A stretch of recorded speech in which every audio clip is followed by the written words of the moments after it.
8-8 हज़ार रुपया लेंदे ने और 100 रुपया डेली दे के 10-10 हज़ार रुपया लोगों को देना पैंदा। 5-5 10-10% ते व्याजी पैसे थोड़े थोड़े फड़े हुंदे ने। ਇਹਦੀ मौत ਲਈ किते ना किते मैं भी जिम्मेवार हाँ, पंजाब सरकार भी जिम्मेवार है, केंद्र सरकार भी जिम्मेवार है। आ तुसीं वेख लिया कि बाजार खुले ने, की गल करोना हुण किसी जहाज च चढ़ के चले गया वा?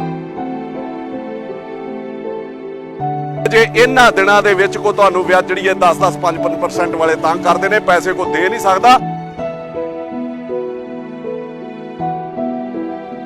दोस्तों अज शहर के कंदरून हल्के दे विच मैं आया, हिंदू सभा कॉलेज के कोल। रात दियां बड़ियां खबरां चल रही सीगियां कि एक लड़के दी उन्हें फांसी ला के जिहड़ी आत्म हत्या कर ली अपनी, और रौला यह भी पैंदा सीगा कि राशन करके जां भुखा सीगा तां करके कर ली, परिवार को रोटी नहीं सी। पर मैं बिना वेखे बिना सोचे बोल नहीं सकदा कि जे मौत राशन करके जे भुख ना होई हुंदी ते अमृतसर शहर दे उत्ते ते साडे लोकां ते भी बड़ा वड्डा जिहड़ा एक कलंक हुंदा। इत्थे आके हालात पता कीते गए कि बहुत मजबूर सीगा। जो मैं अज तो 2 महीने पहला बोलदा सीगा लॉकडाउन वाले दिन कि लोकां दियां रोजमर्रा दियां लोड़ां लोकां ने व्याजी पैसे लए हुए ने, 8-8 हज़ार रुपया लेंदे ने और 100 रुपया डेली दे के 10-10 हज़ार रुपया लोकां नूं देना पैंदा। 5-5 10-10% ते व्याजी पैसे थोड़े थोड़े फड़े हुंदे ने टोपी घुमा के घर दा खर्चा चलाउण लई। उस वजह दे नाल जिथे किते दुकानदार कोलों तनख्वाह नहीं मिली, मैं नहीं कहता किसी दुकान वाले का कसूर है, कारण की है कि लॉकडाउन लंबा चल गया। हर दुकानदार दे वड्डियां दुकानां वाले दे अपने लोन ने, सारियां मजबूरियां ने, सरकार वालों को राहत दित्ती नहीं गई। व्याजी पैसे मंगण वाले उन्होंने मजबूर करते सीगे, घर दे विच खर्चा नहीं सी चल रहा और उन्हें जिहड़ी ये आत्म हत्या कर ली। 8 साल दा उहदा बेटा है ते 3जी क्लास च पढ़दा है।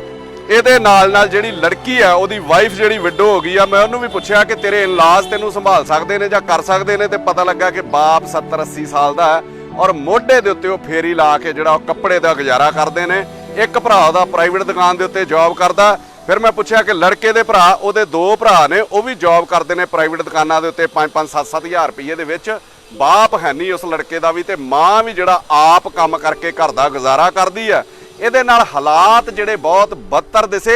ਔਰ ਫਿਰ ਮੈਂ ਪੁੱਛਿਆ ਕਿ ਵਿਆਜੀ ਪੈਸੇ ਵਾਲੇ ਜਿਨ੍ਹਾਂ ਨੂੰ ਦੇਣੇ ਨੇ, ਲੜਕੀ ਦੇ ਚੈੱਕ ਹੈਗੇ ਨੇ ਕਿ ਕੱਲ ਨੂੰ ਤੈਨੂੰ ਵੀ ਤੰਗ ਪਰੇਸ਼ਾਨ ਕਰਨਗੇ। ਉਹ ਕਹਿੰਦੀ ਜੀ ਮੇਰੇ ਕੋਈ ਚੈੱਕ ਨਹੀਂ ਹੈਗੇ ਉਹਨਾਂ ਕੋਲ, ਪਰ ਮੇਰੇ ਨਾਂ ਦੇ ਉੱਤੇ ਲੋਨ ਜਿਹੜਾ ਬਜਾਜ ਫਾਈਨਾਂਸ ਤੋਂ 60-70 ਹਜ਼ਾਰ ਰੁਪਏ ਦਾ ਹੈਗਾ, ਉਹਦੀਆਂ ਕਿਸ਼ਤਾਂ ਮੇਰੀਆਂ 7-8 ਹਜ਼ਾਰ ਰੁਪਏ ਦੀਆਂ ਜਾਂਦੀਆਂ ਨੇ ਔਰ ਮੇਰੀ 5-6 ਹਜ਼ਾਰ ਰੁਪਇਆ ਤਨਖਾਹ ਹੈ।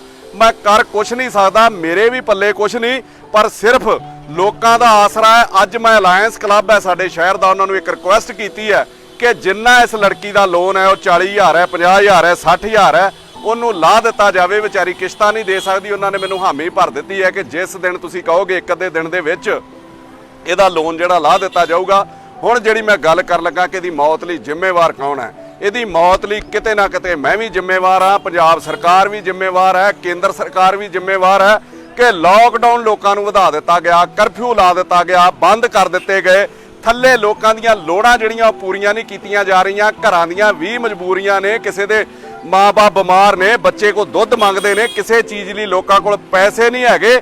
ਔਰ 20 ਲੱਖ ਕਰੋੜ ਰੁਪਏ ਦਾ ਜਿਹੜਾ ਪੈਕੇਜ ਦਿੱਤਾ ਗਿਆ, ਉਹਦੇ ਵਿੱਚ ਮੈਂ ਪੁੱਛਣਾ ਚਾਹੁੰਦਾ ਕਿ ਇਨਸਟੈਂਟ ਕੀ ਹੈ, ਮੌਕੇ ਦੇ ਉੱਤੇ ਕੀ ਦਿੱਤਾ ਗਿਆ, ਕਦੋਂ ਕੋ ਲੋਨ ਲਊਗਾ, ਕਦੋਂ ਕੋ ਮਤਲਬ ਉਹਨੂੰ ਕਮਾ ਕੇ ਖਾਊਗਾ, ਕਦੋਂ ਉਹਦੀ ਦੁਕਾਨ ਪਊਗੀ। ਇਹ ਗੱਲਾਂ ਸਾਰੀਆਂ ਹਵਾ 'ਚ ਕੀਤੀਆਂ ਜਾਂਦੀਆਂ, ਪਾਲਿਸੀਆਂ ਸਾਰੀਆਂ ਹਵਾ ਦੇ ਵਿੱਚ ਬਣਾਈਆਂ ਜਾਂਦੀਆਂ ਨੇ।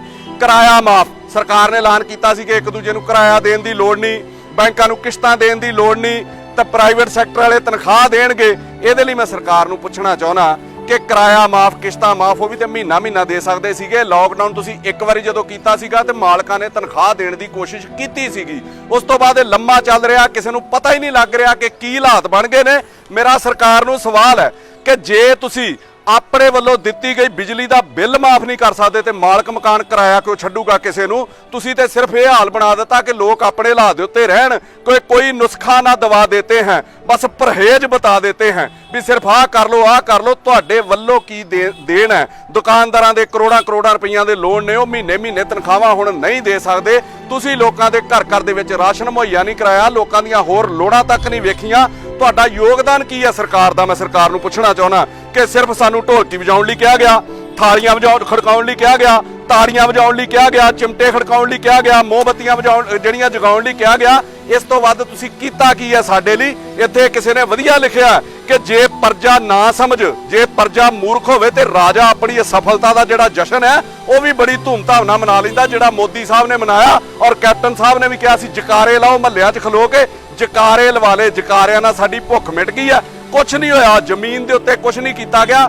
ਔਰ ਕੱਲ ਤੋਂ ਬਾਜ਼ਾਰ ਸਾਰੇ ਖੋਲ ਦਿੱਤੇ ਗਏ ਨੇ। ਆ ਤੁਸੀਂ ਵੇਖ ਲਿਆ ਕਿ ਬਾਜ਼ਾਰ ਖੁੱਲੇ ਨੇ। ਕੀ ਗੱਲ ਕਰੋਨਾ ਹੁਣ ਕਿਸੇ ਜਹਾਜ਼ 'ਚ ਜੜ ਕੇ ਚਲੇ ਗਿਆ ਵਾ, ਜਾਂ ਤੁਸੀਂ ਕਰੋਨਾ ਦੀ ਕੋਈ ਦਵਾਈ ਲੱਭ ਲਈ ਆ ਕਿ ਹੁਣ ਅੱਗੇ ਤੋਂ ਬਾਅਦ ਕਿਸੇ ਨੂੰ ਕਰੋਨਾ ਹੋਣਾ ਨਹੀਂ? ਤੁਹਾਡੇ ਵੈਂਟੀਲੇਟਰ ਪੂਰੇ ਹੋ ਗਏ ਆ, ਤੁਹਾਡਾ ਕੁਆਰੰਟਾਈਨ ਸੈਂਟਰ ਪੂਰੇ ਹੋ ਗਏ ਆ, ਤੁਹਾਡੇ ਆਈਸੋਲੇਟ ਪੂਰਾ ਹੋ ਗਿਆ। ਜੇ ਤੁਸੀਂ ਖੋਲਣਾ ਹੀ ਸੀਗਾ ਤੇ 2 ਮਹੀਨੇ ਲੋਕਾਂ ਨੂੰ ਭੁੱਖੇ ਮਾਰਨ ਦੀ ਜ਼ਰੂਰਤ ਕੀ ਸੀ? ਮੈਂ ਪਹਿਲੇ ਦਿਨ ਵੀ ਕਿਹਾ ਸੀਗਾ ਕਿ ਲੋਕਾਂ ਨੂੰ ਹਦਾਇਤ ਕਰੋ, ਲੋਕ ਇਸ ਤਰੀਕੇ ਰਹਿਣ, ਇਹਨੂੰ ਬੰਦ ਕਰਨਾ ਕੋਈ ਹੱਲ ਨਹੀਂ ਹੈਗਾ। ਅੱਜ ਮੇਰੇ ਸਵਾਲ ਨੇ ਕੇਂਦਰ ਸਰਕਾਰ ਨੂੰ ਤੇ ਪੰਜਾਬ ਸਰਕਾਰ ਨੂੰ ਕਿ 13 ਬੰਦੇ ਉਦੋਂ ਟ੍ਰੇਨ ਦੇ ਥੱਲੇ ਪੈਦਲ ਜਾਂਦੇ ਆ ਕੇ ਮਰ ਗਏ। ਲੋਕੀ ਕਹਿੰਦੇ ਟ੍ਰੇਨ ਦੇ ਥੱਲੇ ਕਿਉਂ ਜਾਂਦੇ, ਟ੍ਰੇਨ ਦੀ ਪਟੜੀ ਤੇ ਕਿਉਂ ਜਾਂਦੇ ਸੀ? ਉਹਨਾਂ ਦੀਆਂ ਮਜਬੂਰੀਆਂ ਵੇਖੋ ਕਿ ਟ੍ਰੇਨ ਤੇ ਇਸ ਕਰਕੇ ਜਾਂਦੇ ਸੀ ਕਿ ਰੋਡ ਤੇ ਜਾਣ ਤੇ ਪੁਲਿਸ ਤੰਗ ਕਰਦੀ ਹੈ। ਟ੍ਰੇਨ ਦੇ ਉੱਤੇ ਲੰਮੇ ਕੋ ਪੈ ਗਏ ਕਿ ਟ੍ਰੇਨ ਦੇ ਆਲੇ ਦੁਆਲੇ ਲੋਕ ਮਤਲਬ ਸਵੇਰੇ ਸਵੇਰੇ ਗੰਦ ਪਿਆ ਹੁੰਦਾ, ਸਾਰਾ ਕੁਝ ਹਾਲਾਤ ਠੀਕ ਨਹੀਂ ਹੁੰਦੇ ਤੇ ਵਿਚਾਰੇ 5 ਮਿੰਟ ਟ੍ਰੇਨ ਦੀ ਪਟੜੀ ਤੇ ਸੌਂ ਗਏ ਔਰ ਥੱਕੇ ਇੰਨੇ ਸੀ ਉਹਨਾਂ ਨੂੰ ਗੂੜੀ ਨੀਂਦ ਆ ਗਈ ਤੇ 13 ਦੇ 13 ਬੰਦੇ ਟ੍ਰੇਨ ਜਿਹੜੀ ਦੜ ਕੇ ਚਲੀ ਗਈ। ਹੁਣ ਇੱਕ ਟਰੱਕ ਦੇ ਥੱਲੇ ਪ੍ਰਵਾਸੀ ਜਾਂਦੇ ਸੀਗੇ, ਉਹ ਜਾਂਦੇ ਜਾਂਦੇ ਮਰ ਗਏ।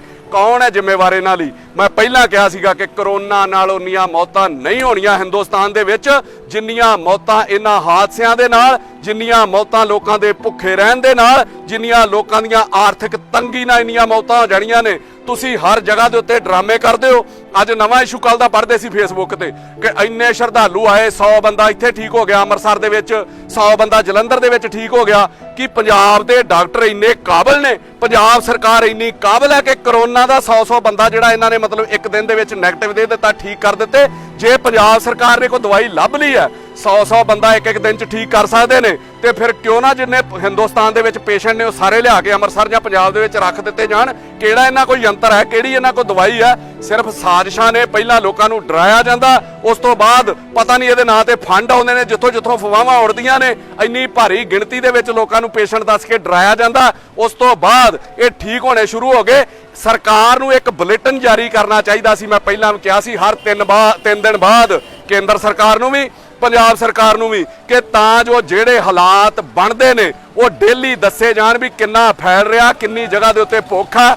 ਮੈਂ ਪੱਤਰਕਾਰ ਵੀਰਾਂ ਨੂੰ ਵੀ ਬੇਨਤੀ ਕੀਤੀ ਸੀ ਕਿ ਕੱਲਾ ਕਰੋਨਾ ਕਰੋਨਾ ਕਰੋਨਾ ਨਹੀਂ, ਕਰੋਨਾ ਨਾਲ ਜਿਹੜੀਆਂ ਮੌਤਾਂ, ਜਿਹੜੀਆਂ ਲੋਕ ਦੁਖੀ ਹੋਣੇ ਸ਼ੁਰੂ ਹੋ ਗਏ ਆ, ਇਹਨਾਂ ਚੀਜ਼ਾਂ ਨੂੰ ਵੀ ਜ਼ਰੂਰ ਵਿਖਾਇਆ ਕਰੋ। ਸਾਰਾ ਕੁਝ ਲੋਕਾਂ ਦੇ ਸਾਹਮਣੇ ਲਿਆਉਣ ਦੀ ਲੋੜ ਹੈ। ਅੱਜ ਤੁਹਾਡੇ ਸਾਹਮਣੇ ਇਹ ਮੌਤ ਹੋਈ ਹੈ। ਇੱਕ ਦਿਨ ਮੈਨੂੰ ਪਤਾ ਲੱਗਾ ਕਿ ਹੁਣ ਲੁਧਿਆਣੇ ਵੀ ਹੋਈ ਮੌਤ, ਇੱਕ ਇਹਦੇ ਕਰਕੇ ਹੋਈ ਸੀਗੀ, ਗਰੀਬੀ ਦੇ ਕਰਕੇ। ਕੱਲ ਮੈਂ ਉੱਥੇ ਵੀ ਜਾਣ ਦੀ ਕੋਸ਼ਿਸ਼ ਕਰੂੰਗਾ।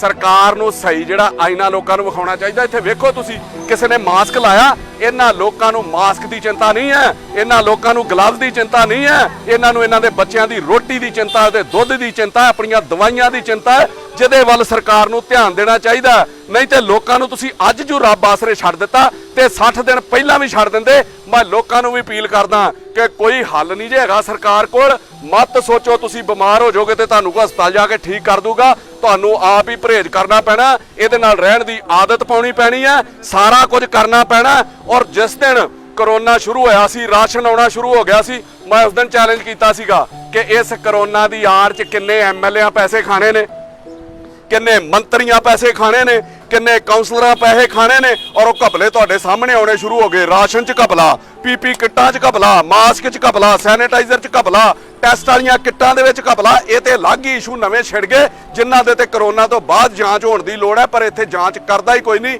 ਮੈਂ ਫਿਰ ਅਖੀਰ ਦੇ ਵਿੱਚ ਸਰਕਾਰ ਨੂੰ ਵੀ ਅਪੀਲ ਕਰਨਾ ਕਿ ਦ੍ਰਿੜ ਫੈਸਲੇ ਲਓ ਜਿਹੜੇ ਲੈਣੇ ਨੇ। ਇਹ ਨਹੀਂ 2 ਦਿਨ ਬੰਦ ਕਰਤਾ, 2 ਦਿਨ ਛੁੱਟੀ ਦੇਤੀ। ਹੁਣ ਵੀ ਤੇ ਲੋਕਾਂ ਨੂੰ ਹੱਥ ਲੱਗ ਹੀ ਰਹੇ ਨੇ, ਜਰਮ ਇੱਕ ਦੂਜੇ ਦੇ ਲੱਗ ਹੀ ਰਹੇ ਨੇ।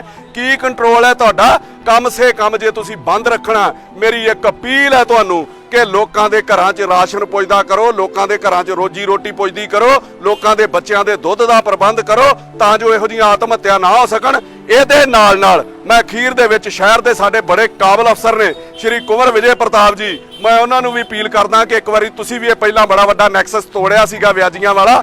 ਮੈਨੂੰ ਨਹੀਂ ਪਤਾ ਇਸ ਤੋਂ ਬਾਅਦ ਕੀ ਹਾਲਾਤ ਬਣਨੇ ਨੇ। ਲੋਕਾਂ ਕਰੋਨਾ ਤੋਂ ਬਾਅਦ ਵੀ ਵਿਆਜੀ ਪੈਸੇ ਲੈਣੇ ਹੀ ਨੇ, ਲੋੜਾਂ ਨੇ। ਪਰ ਇਸ ਦੌਰਾਨ ਤੁਸੀਂ ਇੱਕ ਖੁੱਲਾ ਮੈਸੇਜ ਸਮਾਜ ਨੂੰ ਦਿਓ ਕਿ ਜੇ ਇਹਨਾਂ ਦਿਨਾਂ ਦੇ ਵਿੱਚ ਕੋ ਤੁਹਾਨੂੰ ਵਿਆਜ ਜਿਹੜੀ ਹੈ 10-10 5% ਵਾਲੇ ਤੰਗ ਕਰਦੇ ਨੇ, ਪੈਸੇ ਕੋ ਦੇ ਨਹੀਂ ਸਕਦਾ, ਤੇ ਉਹ ਤੁਹਾਡੇ ਤੱਕ ਅਪਰੋਚ ਕਰਨ ਤਾਂ ਜੋ ਤੁਸੀਂ ਉਹਨਾਂ ਲੋਕਾਂ ਨੂੰ ਨਕੇਲ ਪਾ ਸਕੋ ਤੇ ਇਹੋ ਜਿਹੀਆਂ ਮੌਤਾਂ ਜਿਹੜੀਆਂ ਠੀਕ ਹੋ ਜਾਣ। ਮੇਰੀ ਤੁਹਾਡੇ ਅੱਗੇ ਵੀ ਅਪੀਲ ਹੈ। ਧੰਨਵਾਦ।